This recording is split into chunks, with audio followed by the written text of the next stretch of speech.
Hubo una etapa en mi vida que me generó bastante confusión y es que yo pensaba que me estaba volviendo menos social, que algo en mí había cambiado, que me costaba sacar tiempo para quedar, que no me apetecían planes, que en otros momentos me apetecían más.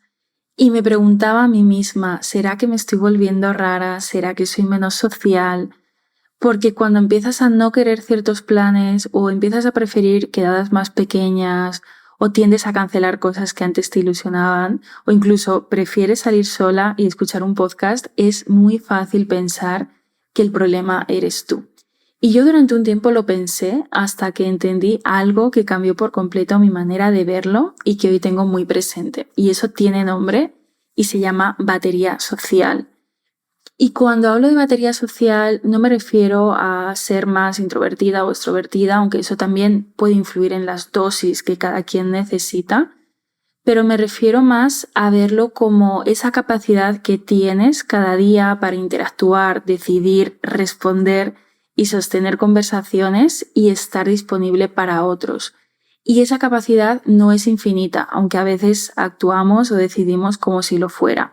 Por ejemplo, cuando aceptamos un plan más o respondemos un mensaje cuando ya queremos estar lejos del móvil o decimos que sí a algo cuando estamos al límite.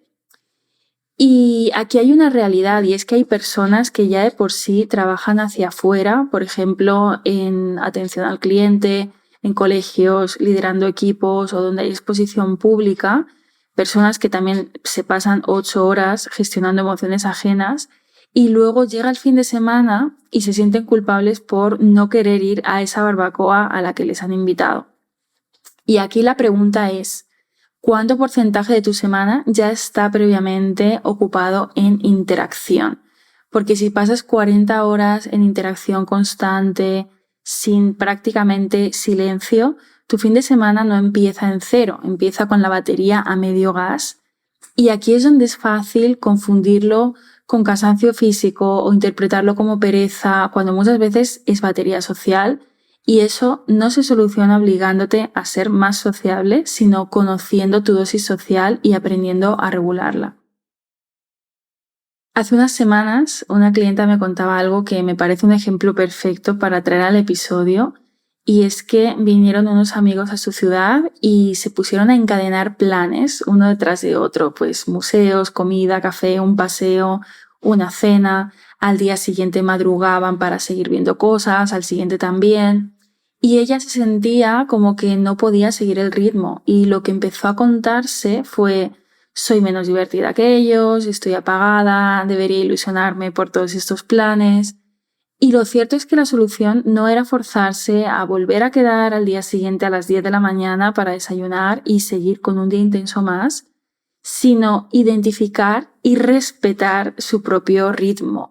Y a lo mejor eso pasaba por decir: chicos, yo mañana me uno después de comer. Y eso no es egoísmo, muchas veces es lo que pensamos cuando nos ocurre, pero es conocerte y es regularte. Y aquí lo interesante es que cuando empiezas a hacer eso, la culpa baja y el disfrute sube. Porque es cierto que hay personas que recargan más en grupo, hay personas que recargan más a solas, y adaptarte constantemente al ritmo social ajeno sin tener en cuenta el tuyo es una forma muy rápida de llegar al agotamiento y de empezar a resentirte con planes, personas y contextos que en el fondo sí que quieres disfrutar. Y esto sobre todo se acentúa cuando te rodeas de personas que van a un ritmo muy diferente al tuyo, porque entonces es muy fácil concluir que el problema eres tú, que eres la rara, la apagada o la que menos aguanta, cuando en realidad lo que pasa es que no todo el mundo tiene la misma dosis, y rodearte de personas que también conocen la suya, que no van a tope todo el tiempo, también va a cambiar mucho cómo te relacionas contigo en ese sentido. En mi caso personal, yo vivo sola, trabajo sola y puedo pasar perfectamente de lunes a viernes sin ver a nadie, más allá de interacciones muy puntuales como ir al gimnasio o a comprar al supermercado. Y durante mucho tiempo pensé que ese tiempo podía alargarse sin más y que no me iba a influir demasiado si las circunstancias, por lo que fuera, lo pedían, hasta que me di cuenta de que no era así. Hubo una vez que llevaba alrededor de 10-11 días sin interacción real, de quedar con personas, y lo que notaba era como un anhelo de algo, no era como tal tristeza ni soledad, en el sentido clásico era más pues como que algo me faltaba y no terminaba de identificar el qué. Y cuando me puse a observar, aquí entendí que la batería social no solo se descarga, también evidentemente necesita esa recarga y pasar un determinado tiempo sin interacciones de calidad, pues influye en la vida. Y en mi caso yo no necesito ver personas a diario, pero sí que necesito ciertas interacciones cuidadas cada semana. Y esa es mi dosis social. Y cuando las tengo se nota y cuando no también. Y ahí fue donde entendí que se trata de dosificar con intención. Y no solo es cuántos planes haces, es también cómo sales de ellos. Porque puedes quedar con personas y pasar 2 horas hablando de quejas, de noticias, de dramas y salir completamente drenada, o también puedes hacer una ruta por la naturaleza con 1 o 2 personas con las que puedes hablar de verdad y salir llena, regulada. Entonces no es el plan en sí, tampoco es lo que dure ni lo que se haga, es más bien el tipo de energía que se comparte. Y esto también lo he ido descubriendo con los años porque no siempre me he conocido tan bien. Cuando era pequeña, si quedaba con alguien y resultaba que solo venía esa persona, era como que me incomodaba y decía, que no viene nadie más, pues bueno, quedamos otro día. El 1 a 1 era como que, sí, me generaba algo raro, como demasiada exposición o demasiado silencio que llenar. Y con los años eso cambió radicalmente porque ahora es exactamente al revés. Por ejemplo, un grupo de WhatsApp me agota, ya sea grande o pequeño, o un grupo numeroso en persona me sobreestimula a menos que esté en un momento de energía social muy alta. Pero, por ejemplo, una conversación con alguien cercano que puede ir más allá de ponerse al día, eso sí me llena. Y no lo sabía antes. Antes, de hecho, no era así, lo tuve que ir descubriendo. Y eso también es parte de conocer tu dosis social, que no es estática, que va cambiando y que lo que necesitas con 20 años no tiene por qué ser lo que necesitas ahora. Y conocer esa diferencia es clave.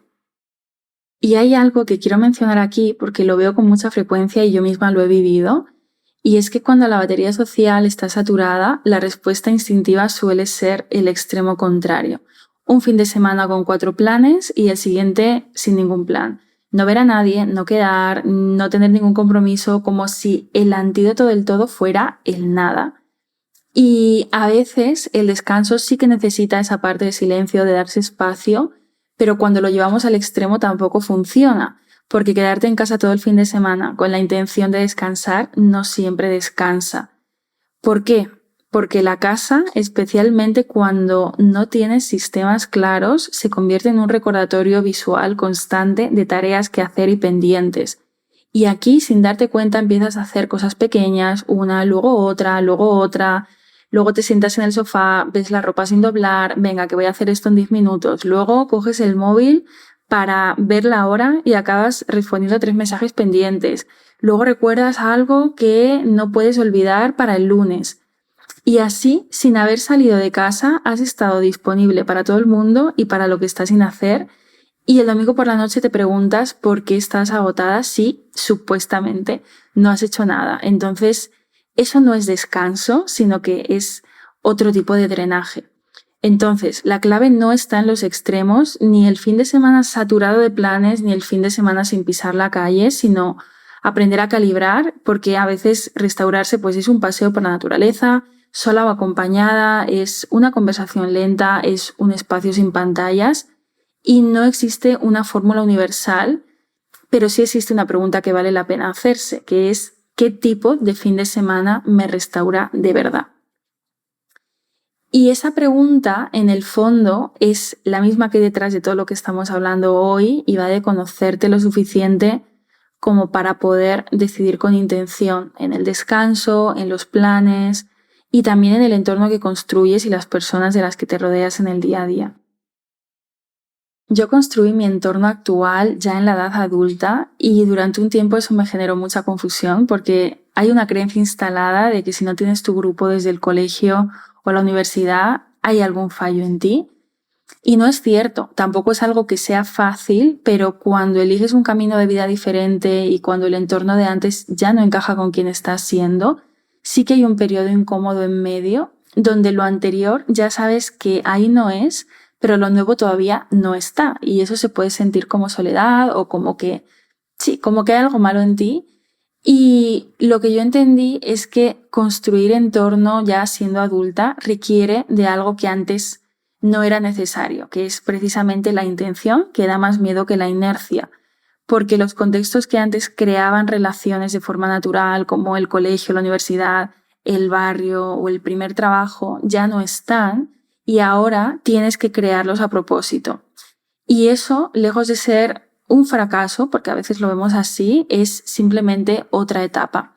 Y en ese proceso de buscar esos contextos nuevos es muy fácil también ir con mucha expectativa y salir frustrada porque eso no se convirtió en lo que esperabas, porque cierto grupo no cuajó o porque esa conexión tan fuerte que se sintió los primeros días después se diluyó cuando cada uno volvió a su vida.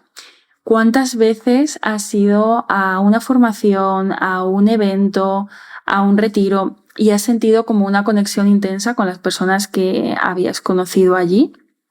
Y de pronto pues hay vulnerabilidad compartida, hay sensación de wow, estas personas me entienden, pero luego ese contexto llega a su fin y cada uno vuelve a su día a día y ese grupo se va disolviendo. Y aquí liberarte de la expectativa de que cada conexión tiene que convertirse en una amistad da mucha paz.